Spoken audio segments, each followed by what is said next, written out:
So a lot of you guys seem to like these gear reviews. I figure I should do one with my Krieger barrel and EC tuner and the ammo that I use. Let's get to it, I guess.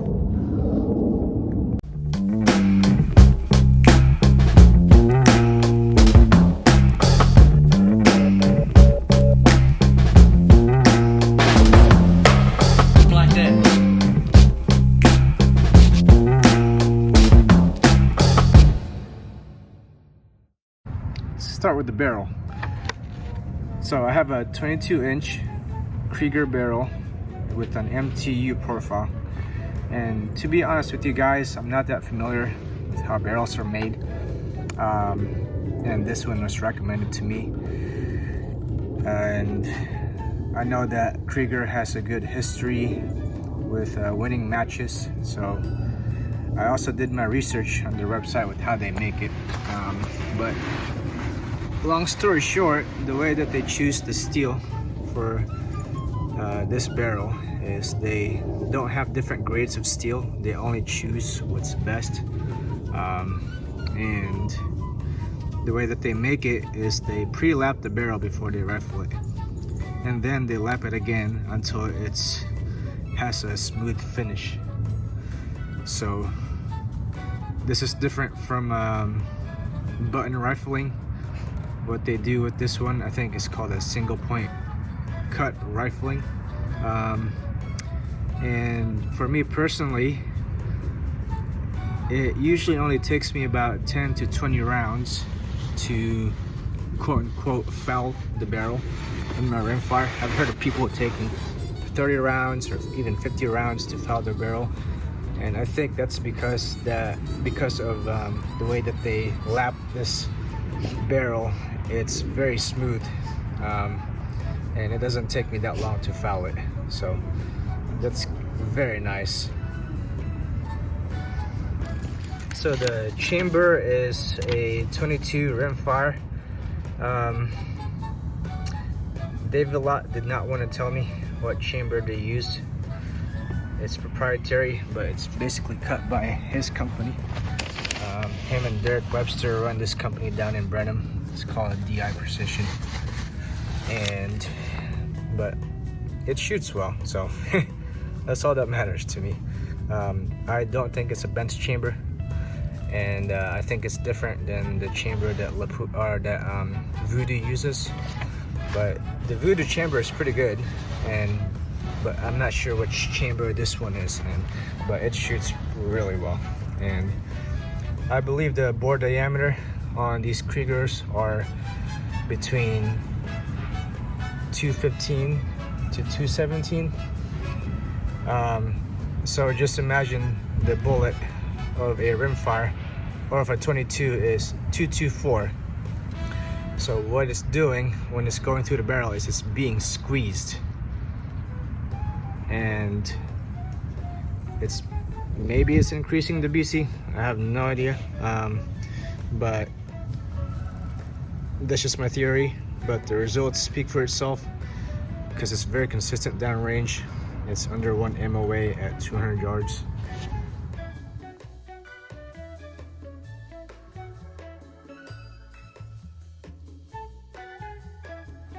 So the length of this barrel is a 22-inch. The reason why I went with a longer length is because I wanted to have more weight in the front. I think Voodoo only offers the MTU in a 20-inch. Correct me if I'm wrong, but maybe they did start offering it in 22. I'm not sure. But I went with the 22-inch just because I wanted more weight. At first, I had a 26-inch Krieger, and during the summer, it was showing a lot of inconsistency. I was getting random vertical stringings. So when we cut it down when we cut it down to 22, that's when it was very consistent. David has had success with a 26-inch barrel though, but for me this 22-inch is good enough. But if you guys get a 26-inch from him, you may have success, but this 22-inch just worked a lot better for me personally. So I did end up going with a threaded muzzle, and I did a 3/4 24, which is wider in diameter, and then the 1/2 by 28. A lot of rimfires are usually 1/2 by 28. I think that's what Voodoo and a lot of rimfire makers do, is the 1/2 by 28. That's just a standard. But I ended up instead of this diameter over here being a 1/2 inch, I wanted it to be 3/4 of an inch. And the reason for that is, I've heard, you know, I've never done any testing or anything about this. I've just heard from good sources that when you cut down the diameter, when you thread a muzzle and you cut down too much of the barrel, it causes the bore diameter to increase, and it could affect the accuracy. So I figured that if we take away as least amount of barrel as possible by going with 3/4 24 instead of 1/2 by 28, then the bore diameter would stay the same throughout the whole barrel. So that's why I chose to do a 3/4 24. So now let's talk about the tuner. I went with an EC tuner. It's an Erik Cortina tuner. He's a local here in Texas. So because he's a local, I wanted to support him. I've also tried the Harrell tuner and also the ATS tuner, and both those are great. They do their job, but I like this mostly because of the looks and also the functionality. If you look over here, the tuner tapers onto the end of the barrel, whereas other tuners are very bulky and they stick out. That's my dog, by the way. It's a little bullet. What's up, buddy? Anyways, so that's why I chose the EC tuner, and as you can see, I can twist it and change the tune setting because of these tension screws. They're not too tight and they're not too loose, and I can still change it. So if you look over here, it has these nylon tips. What that allows you to do is it allows you to turn the tuner while also giving enough tension so that it doesn't move. Like, I've bumped this through barricades, you can see the scratch over here, and it hasn't moved on me. Like, there's enough tension for it to not move. And so there's 3 sets of screws that you use to keep the tension on, but you don't want it too tight, I guess, if you want to change your tune setting, just in case. I usually don't, so I put it a little bit tighter. But if you can see, even with the tension on there, like, I could still twist it. I usually just don't change it though. Erik does sell the rimfire adapter. For me, I chose to have this threaded onto the barrel. That's just my own choice because I didn't want to have something sticking out over here. But he does sell the rimfire adapter, which you take this off and then you thread the adapter, and extends about an inch maybe, and then you thread the tuner onto that little bloop tube. I think that's what it's called. And he said that's very easy to clean, but I just don't like cleaning. So the less cleaning I can do, the better for me. So I ended up just having it threaded onto the barrel. But for those of you guys that don't want to do that, you have the option of buying that bloop tube that already has the threads for you to thread the EC tuner. I'll show you guys a picture of it and post the link below on the of their website.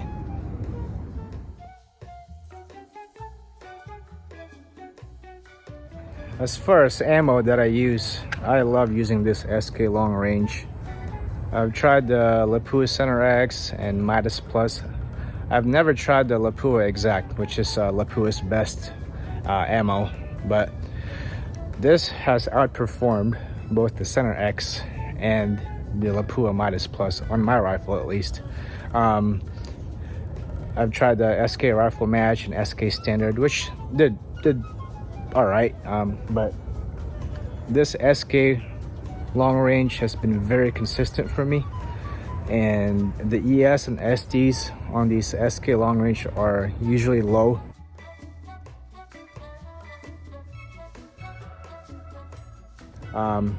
Once you get below like 55 degrees outside, usually the ES and STs of any rimfire is going to increase, and this is no different.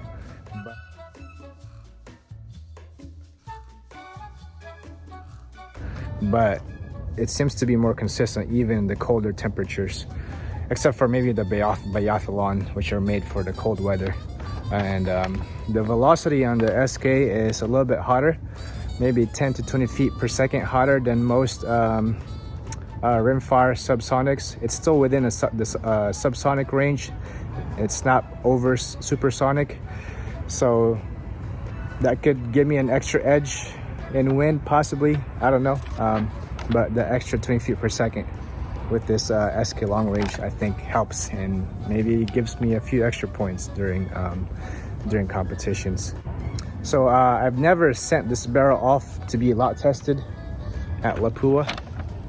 I think I had sent one of my other Voodoo to be lot tested, but I've never sent this off to be lot tested. I just buy SK long range match. I tried to buy the same lot as much as possible, but what I've found with the SK long range match, and probably other ammos too, but I'm more familiar with this one, is the lot to lot consistency. I'm getting similar ES and STs and results downrange to 300 yards with different lots of SK long range, so they're very consistent. I think that their process of picking out the ammo for the SK long range is a little bit more stricter than the rifle match per se, or the standard plus, and it's within my tolerable zone. My tolerable zone for PRS and NRL is going to be different from you bench rest guys. Like bench rest, you're probably going to want to lot test, send it off to Lapua or Ely to be lot tested. But for me, because the targets are so generous for NRL and PRS, like I just want it to be under 1 MOA at 100. If it's 1 MOA at 200 yards, then that's a lot better for sure. So I'm not looking for crazy groups that you bench rest guys are shooting, which are amazing. But so this SK long range has given me under 1 MOA out to those distances, and I usually just fine tune it using my tuner.